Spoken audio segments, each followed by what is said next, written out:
Votre grâce est sur les dents. 11e chapitre. Rat de bibliothèque. Rentré à l'hôtel, Falco se prépara avec une pointe d'appréhension pour son dîner avec la belle comtesse russe. Le rendez-vous se voulait galant, mais il avait maintes bonnes raisons de garder son pistolet à portée de main. En veillant à faire apparaître une goutte dans le nœud de sa cravate, il n'avait pu s'empêcher de ressasser sa discussion avec l'ambassadeur d'Allemagne. Espérons que la surveillance orchestrée par Bertrand Frossat donnerait quelque chose. Le rendez-vous avec Fedora Grigorieva avait été fixé dans une des meilleures tables du 6e arrondissement. En regardant les lumières des réverbères jouer sur la scène au travers de la vitre de son fiacre, Falco repensait aux événements de ces derniers jours. Ce soir, il résoudrait la question qui le taraudait depuis son arrivée. Les Pistolcref étaient-ils des vampires ? Si c'était le cas, il faudrait les faire partir au plus vite. Et ça ne serait pas une mince affaire.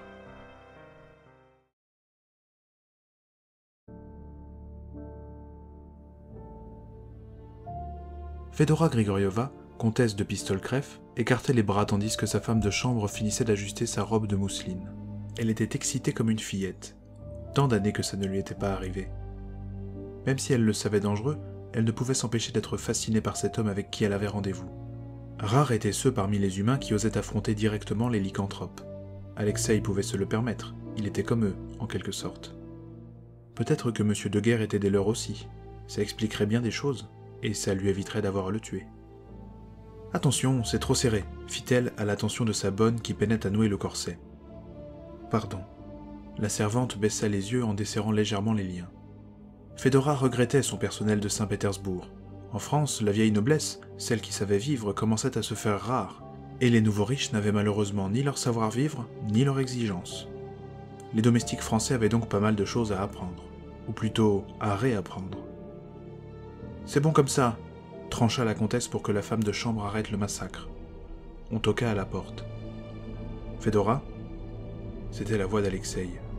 « Entre !»« Laisse-nous !» ordonna la noble à sa domestique.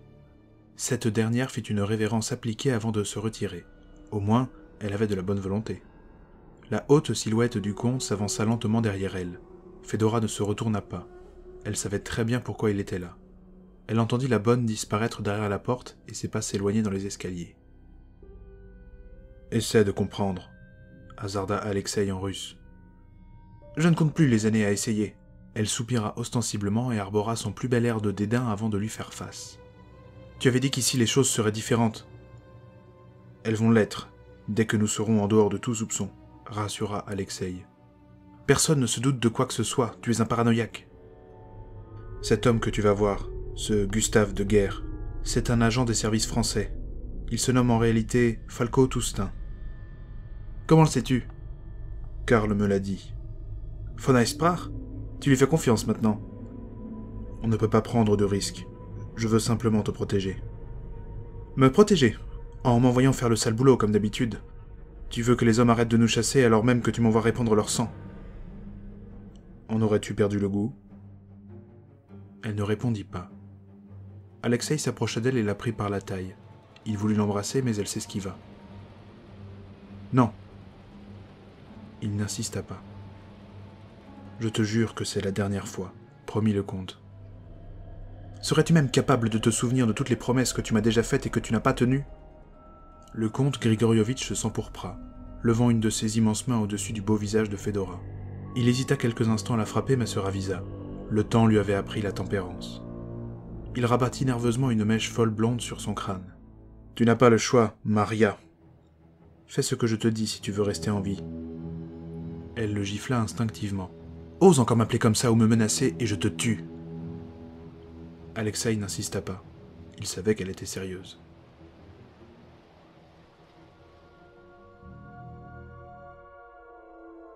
La bibliothèque de la Sorbonne s'était amplement vidée depuis qu'Olwen Guénolé y avait posé ses feuilles en début d'après-midi.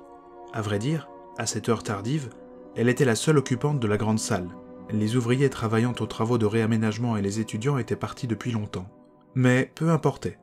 À la lueur de la lampe à gaz rendue verdâtre par l'abat-jour en vert teinté, elle relisait tour à tour avec la même frénésie ses feuilles remplies de notes. Enfin, elle avait les matériaux pour travailler sérieusement à sa théorie et prouver que la lycanthropie était liée à l'ancien rite nordique des berserkirs. Elle tenait entre les mains de quoi écrire un article sérieux, et à terme même, son premier ouvrage scientifique. L'écho d'une porte se refermant brusquement résonna contre les hauts murs de la salle et les tableaux qui les ornaient. Olwen se retourna. Les longues tables de bois massif étaient toutes vides. Elle consulta sa montre. 21h47. Encore une dizaine de minutes et elle partirait. Il fallait se concentrer sur ses notes. Un travail de titan l'attendait, mais qu'à cela ne tienne, elle était tellement excitée à l'idée de le mener à terme. Elle relut péniblement quelques pages. Malgré sa motivation, elle était arrivée à saturation pour ce soir et ses yeux commençaient à se fermer tout seuls. Levant le nez de ses feuillets, son regard se posa sur un gros volume qui n'avait pas bougé depuis qu'elle l'avait posé là, en arrivant. Plus tôt dans la journée, elle avait déniché un ouvrage d'un certain Nicolas Kostomarov, un historien russe. La question de Falco concernant la mystérieuse noyée d'Ivan l'avait fort intriguée, et elle s'était fait un devoir d'y trouver une réponse.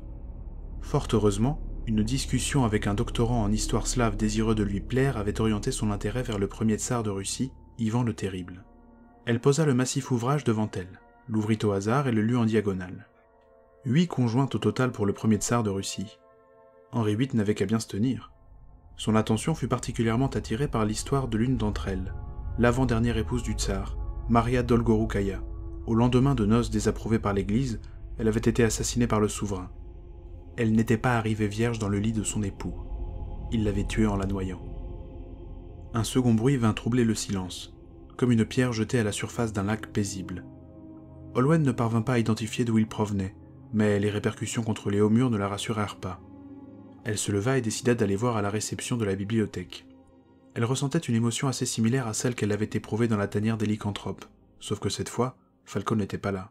« Il y a quelqu'un » hasarda-t-elle en arrivant dans l'embrasure de la porte, à l'extrémité de la grande salle. Personne ne répondit.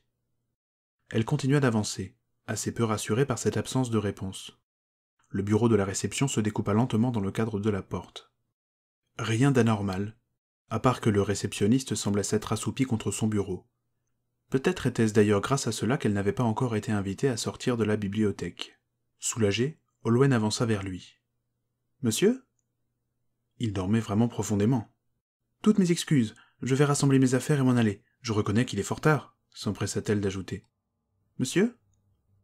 En s'approchant de lui, elle distingua une tache sombre sur son uniforme bleu nuit, comme un liquide qui se serait répandu. La chercheuse lui secoua l'épaule et la tête du réceptionniste bascula vers l'arrière. Il avait bel et bien l'expression d'un dormeur, mais un dormeur en plein cauchemar. La tache sur son uniforme était due à une plaie béante sur sa gorge. Une énorme morsure lui avait emporté une partie du cou, et le sang qui lui restait finissait de s'écouler aussi paisiblement que le canal du Midi. Olwen fut pétrifiée d'effroi. Sans réfléchir, elle courut vers ses papiers. Hors de question de partir sans.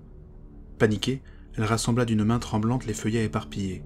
D'un regard par-dessus son épaule, elle distingua dans le fond de la pièce une forme encore plus obscure que les ténèbres qui baignaient l'endroit. Inutile de demander ce que c'était. Le hurlement de loup le lui apprit bien assez tôt. La chercheuse fourra pêle-mêle ses notes dans son sac. Elle aurait bien le temps de les trier plus tard. La tache noire semblait glisser dans l'obscurité. S'élançant vers la sortie la plus proche, elle sortit de son décolleté son petit pistolet Dawn Bar, qu'elle déplia à la vitesse de l'éclair. Les rangées de bustes sages qui ornaient les murs de la bibliothèque avaient pris des aspects fantomatiques, oppressants. Olwen était effrayée mais tentait de ne pas céder complètement à la panique. Impitoyablement, un nouveau hurlement ébranla sérieusement sa détermination.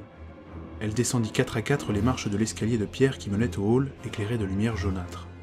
Juste devant elle, les portes donnaient sur la cour d'honneur de l'université. Olwen se rua sur la plus proche, la poussa et traversa à toutes jambes la cour, manquant plusieurs fois de trébucher sur les pavés irréguliers. Si elle avait su, ses talons auraient été moins hauts. 2 hautes portes massives lui barraient le chemin vers la rue Championnet qui longeait l'université. Elle saisit l'une des 2 grosses poignées rondes et dorées à pleine main et tira dessus de toutes ses forces. Elle était fermée, et la loge du gardien était déserte. « Au secours !» cria-t-elle en tambourinant contre les portes. Elle se retourna et distingua avec horreur au travers des vitres la silhouette du loup au bas des escaliers du hall. Ça ne servait à rien de perdre un temps précieux à s'acharner sur une impasse. Olwen s'élança vers la gauche, au fond de la cour, son petit pistolet dans une main, le sac rempli de pages noircies dans l'autre. Il y avait une porte qui menait vers un long couloir qu'Olwen savait fréquenter. En journée en tout cas. Sans même un regard pour la chapelle, ultime demeure du cardinal de Richelieu, elle traversa à nouveau la cour, courant aussi vite que ses jambes lui permettaient. La chercheuse arriva devant des portes vitrées. Le couloir de l'autre côté était désespérément vide. Tant pis. Elle poussa la porte de tout son poids. Cette dernière s'ouvrit sans peine. Une seconde lui barrait la route. Elle fit de même. En s'élançant dans un couloir éclairé par les mêmes lueurs jaunâtres que celles du hall, elle lança un regard derrière elle. Le loup n'était plus visible, mais Olwen savait qu'il la rattraperait si elle ne tentait rien. Sans réfléchir, elle se jeta dans les grands escaliers de pierre aux murs verts qui se situaient juste au bout du couloir. Elle ne savait absolument pas où elle se rendait. Elle n'avait mis les pieds dans la Sorbonne que pour la première fois quelques heures plus tôt. Or, même pour les professeurs les plus aguerris, l'établissement pouvait encore avoir des allures labyrinthiques. Olwen jeta un coup d'œil vers le haut, dans la cage d'escalier. Il devait y avoir au moins 4 ou 5 étages. Une main sur la large rampe dorée, elle gravit les marches aussi vite qu'elle le pouvait. Un effroyable grognement s'écrasa sur les murs et les marches. Olwen répliqua en faisant feu derrière elle sans même viser. Elle atteint enfin un palier et s'engouffra dans le premier couloir qui se présenta à elle. « À l'aide !» hurla la chercheuse en continuant sa course effrénée. Son cri se perdit dans le couloir désespérément vide. Les vitres sur sa droite donnaient sur la partie intérieure de l'université plongée dans l'obscurité. À sa gauche, il n'y avait que des portes, toutes fermées, probablement des salles de cours. Olwen entendait maintenant derrière elle les pattes du loup gratter le parquet, courant à toute vitesse. Un nouveau coup de feu retentit, mais aussi pratique qu'il était, le Dawn Bar faiblissait dès qu'il s'agissait d'avoir un minimum de portée. Elle se réfugia derrière la dernière porte du couloir, sur la gauche. Ce n'était pas l'escalier descendant qu'elle espérait, mais une salle aux murs tapissés de livres. Un cul-de-sac, sauf si elle décidait de se jeter dans la rue Saint-Jacques depuis 2 étages par une des immenses fenêtres. Les murs de la pièce étaient fort élevés. Un escalier raide menait vers un étroit balcon qui desservait le haut des étagères. Olwen y monta et se plaqua dans un coin, le souffle court. Elle essayait d'être aussi silencieuse que possible. Sa main enserra la poignée de son arme. Elle n'avait pas utilisé la lame de l'arme contre Agnès Basselonne, n'ayant pas su se résoudre à tuer de sang-froid un autre être humain, aussi lycanthrope soit-il. Mais c'est sans aucun scrupule qu'elle poignarderait la bête lancée à ses trousses. La porte s'ouvrit avec un grincement sinistre.